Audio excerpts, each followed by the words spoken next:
Our engagement party was supposed to be our victory lap. Instead, my mom made a toast and detonated a bomb in front of 60 people. I should have seen it coming. My name's Jessica Monroe, a 28-year-old graphic designer from Franklin, Tennessee, where the air smells like sweet tea and ambition. I'd spent 4 years with Alex, my fiancé, a high school math teacher with a crooked grin and a knack for fixing anything, building a life from scratch. We'd survived my freelance dry spells, his car dying mid-commute, and my family's non-stop drama. I designed our invites myself, sleek fonts, hand-drawn laurels, because this wasn't just a wedding. It was our wedding, set for a rustic barn outside Nashville in 4 months. That night, at Alden's Bistro, with its exposed brick walls and Edison bulb chandeliers, I looked around at our guests, co-workers, college buddies, Alex's parents, and felt proud. The room hummed with chatter, forks clinking against plates of smoked brisket. My mother, Diane Monroe, stood up to toast. She'd been off all evening, fidgeting with her pearls, avoiding my eyes, but I blamed the open bar. "To Jessica and Alex," she said, raising her champagne flute, her voice warm for a split second. Polite claps followed. Then her tone shifted, sharp and cold as a butcher's knife. "And one more thing. After careful thought, Richard and I are giving Jessica's $45,000 wedding fund to Kayla instead." The room went dead. My brain stuttered like a record skipping. I forced a laugh, loud and brittle. "Funny, Mom. Real cute. But that money's mine.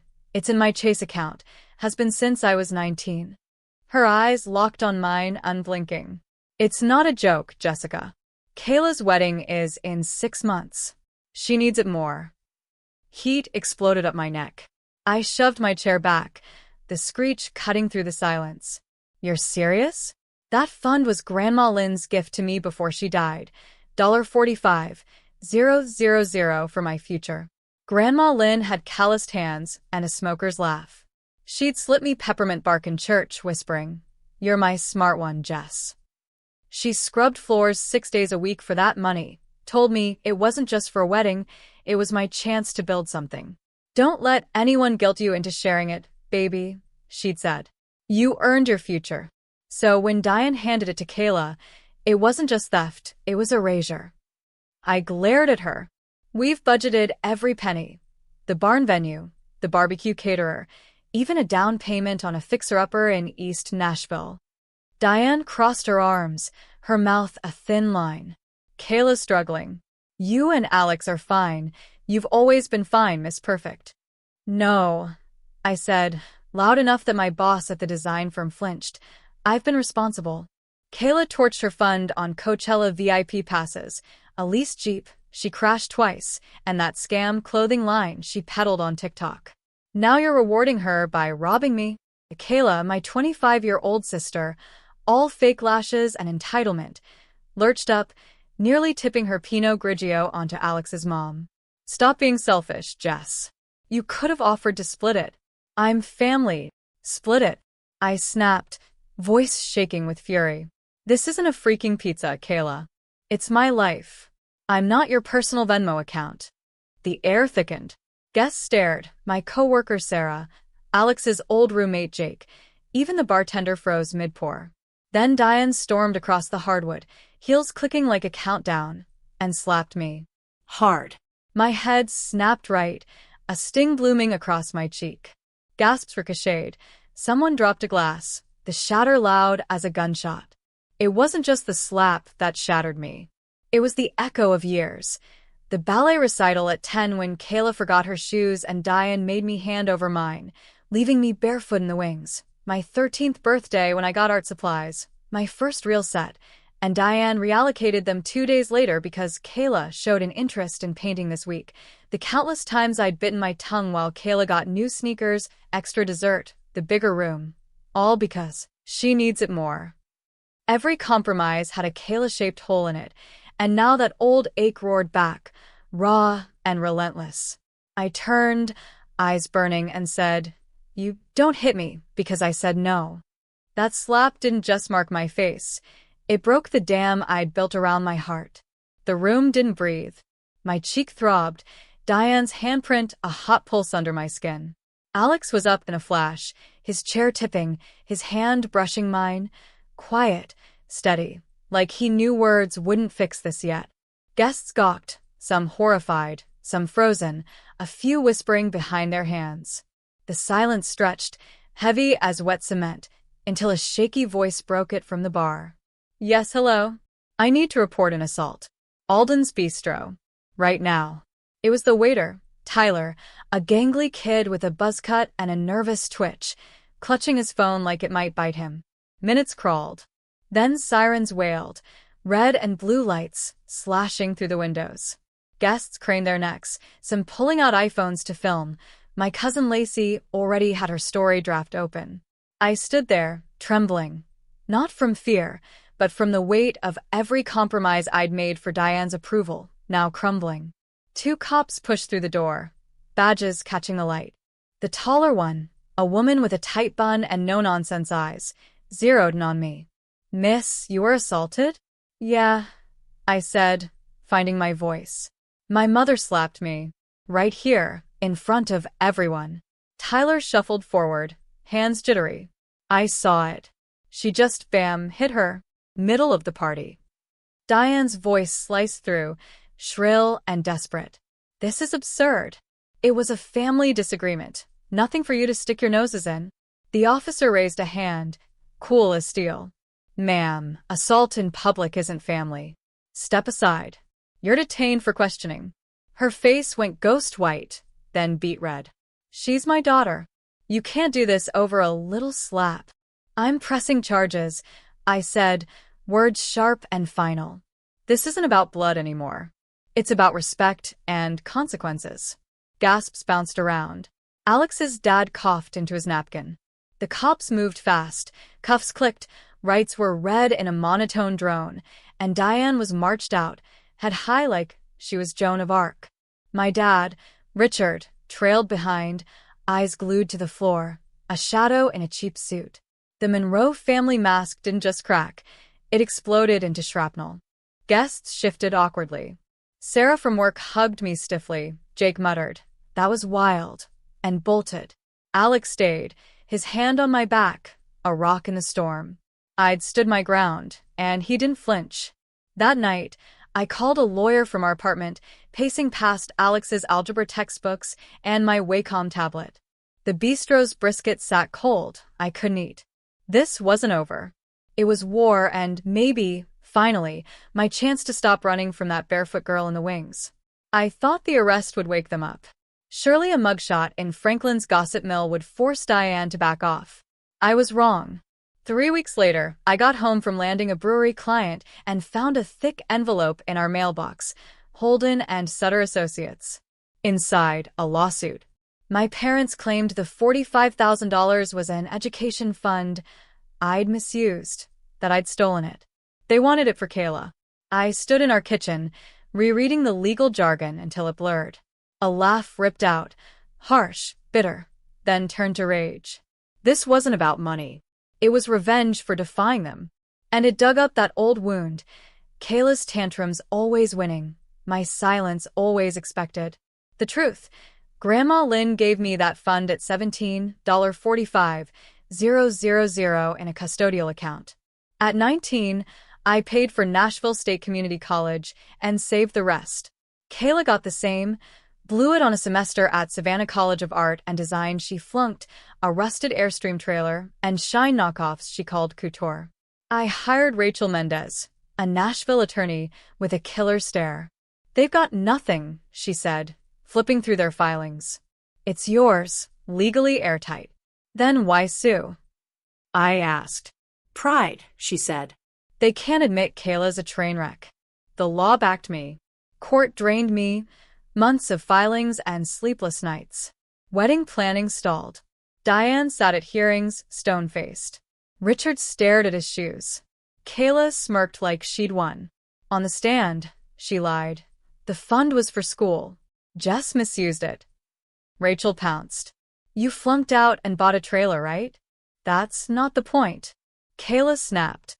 The judge disagreed. Her lies flopped. They were erasing my sacrifices, but Alex kept me going. Court dates in rumpled khakis, whispering, "You're right to fight." Late one night, staring at the ceiling, I realized this wasn't just about money. It was about rewriting every "just this once" I'd let slide. One night, after another deposition left me shaking, I called Dad. "Why are you letting this happen?" I asked, voice cutting through the static. Silence stretched, then he rasped, "It's not as simple as you think, Jess. She's suing me, your daughter, for money that's mine. And you just sit there?" He sighed, heavy and broken. "There are things you don't know. About Diane. About Kayla. I can't." He stopped mid-breath, like the words choked him. Then the line clicked dead. I stared at the phone, heart pounding. He'd hung up, but the crack had opened. Something bigger than guilt was eating him alive. 2 days later, my phone pinged at 2 a.m. A text from an unknown number. "Jess, it's Dad. Don't tell her I sent this. Diane's not just mad about the money. She's scared. You hit a nerve she's buried for years. Kayla's not mine." I sat up, heart pounding, rereading it in the dark. Alex stirred beside me. "What's wrong?" "My dad," I whispered, showing him. "He's never said a word, now this?" "Maybe he's tired of her lies," Alex said, voice rough with sleep. I stared at the screen. Richard, quiet, spineless Richard, dropping a grenade like that? It didn't add up. Or maybe it did. That call, his silence in court, the way he'd shrink when Diane praised Kayla, it wasn't just weakness. It was a secret tearing him apart. Diane's rage wasn't just pride, it was panic. "Why now?" I typed back, hands trembling. No reply. The next day, his phone was off. I didn't tell Rachel, didn't know what to do with it yet. But that text burned in my mind, a fuse lit for something bigger. Mini-win number 4. I wasn't the only one breaking free. Then they got nastier. Mid-November, my phone buzzed while I microwaved chili, my cousin Lacey. "Jess, I'm sorry your wedding's off. Your mom said Alex cheated." "What?" I snapped. "That's a lie. Everyone got an email from you," she said. Calls poured in, Tara, Ben, my hairstylist, all citing fake cancellation emails. My Gmail showed nothing sent. Someone spoofed me. Alex got home, face grim. "Kayla texted me, said you're cheating." He showed me photoshopped pics, me with some random guy, badly edited. "She sent these to my parents too." "I'd never," I started. "I know," he said. "It's them." Alex stayed solid. "We hired Corey, a digital security guy, for $200 to trace the burner account. I filed a police report, hands shaking. We locked down vendors and hired armed wedding security. 2 guards, photos of Diane, Richard, and Kayla, no entry. That night, I remembered being 12, Diane canceling my art camp because Kayla needed dance lessons more. This was that same knife, twisted deeper, and now Richard's words hinted at why. They wanted chaos. I wanted my life. The next evening, Alex sat me down, eyes dark. "My parents called after Kayla's stunt. Said you must have done something to deserve this." I stiffened, heat rising. "What did you say?" I said, if they couldn't trust me to choose a good woman, maybe they shouldn't be at the wedding. His hands shook, not from fear, but from loyalty, fierce and unyielding. I stared at him, my rock-turned warrior. He'd faced his own family's doubt and drawn a line for us. He didn't just support me, he defended us. One night in March, I broke. I sat at our kitchen table, hands trembling over our guest list. 80 names, each a battle scar. The lawsuits, the lies, the paint. Maybe they'd won. Maybe peace meant giving up, letting Diane have her victory, letting Kayla take everything again. I almost called the venue to cancel, my finger hovering over the number. Then I saw our engagement photo on the fridge, us grinning in front of that mural downtown, paint splattered and alive. Not perfect, but us. Alex had stood by me through every grenade, his parents included. I couldn't abandon that, or myself. I tore up the cancellation draft and whispered, "I deserve this." I chose me, not to fight them, but to claim my own damn happiness. April 12th, 2025, my wedding day, dawned crisp and golden. I woke in our Franklin apartment, heart jackhammering, dreading disaster. Our venue, a garden off Old Hillsborough Road, had white chairs, wildflower arches, string lights. Only 80 trusted guests. Guards were posted, radios crackling. At 2:15 p.m., in the bridal suite, slipping into my ivory lace dress, a guard knocked. We detained a woman at the back gate. Matches your sister's photo. Kayla? My stomach flipped. Alone? Yeah. With this. He held up a tote, red paint and brushes inside. Paint on my dress, the aisle, rage hit me. Get her out, I said. Check the lot for my parents' Buick. Yes, ma'am. Megan, my maid of honor, gasped. Red paint? You okay?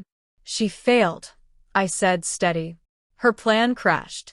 Uncle George walked me down the aisle. Alex's eyes met mine, pride, not pity. Our vows were raw, battle-tested.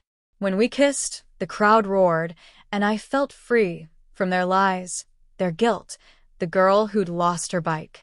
They tried. They lost. The reception unfolded under string lights, barbecue smoke curling into the dusk. Uncle George stood, glass raised, voice thick. I'm no replacement for your folks, Jess, but I've watched you fight for this. Harder than most ever will. You're my niece, but tonight you're my hero. The crowd hushed, eyes wet, and I swallowed a lump in my throat. Then Megan grabbed the mic. I've known Jess since art school. She's been our rock, through roommate drama, breakups, and this circus of a year. If anyone ever doubted her strength, look at her now. Guests clapped. Some stood. Then more. A standing ovation rippled through the muddy garden. Not for the dress or cake, but for the woman who'd survived it all. Rain hit, sudden, warm, scattering folks under tents. Alex grabbed my hand, kicked off his shoes, and pulled me onto the grass. Barefoot, we danced to some old Johnny Cash tune, mud squishing between our toes, my dress soaked and clinging. I laughed, first real laugh in months, free and loud, like I'd finally exhaled. Sarah from work hugged me after, whispering, "You're braver than you know." I hugged her back, believing it. I didn't just survive, I shone and they saw it.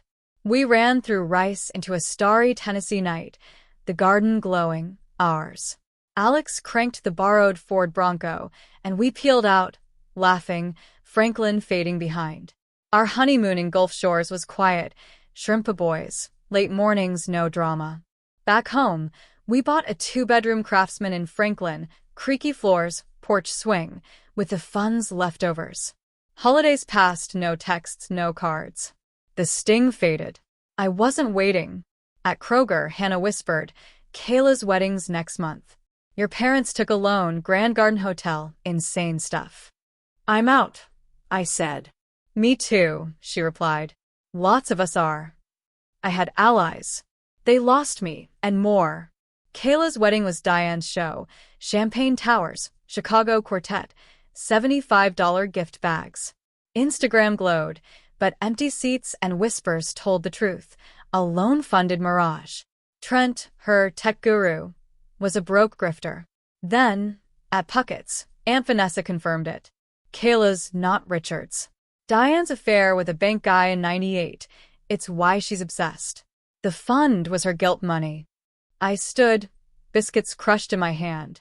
Richard's text and that call made sense now.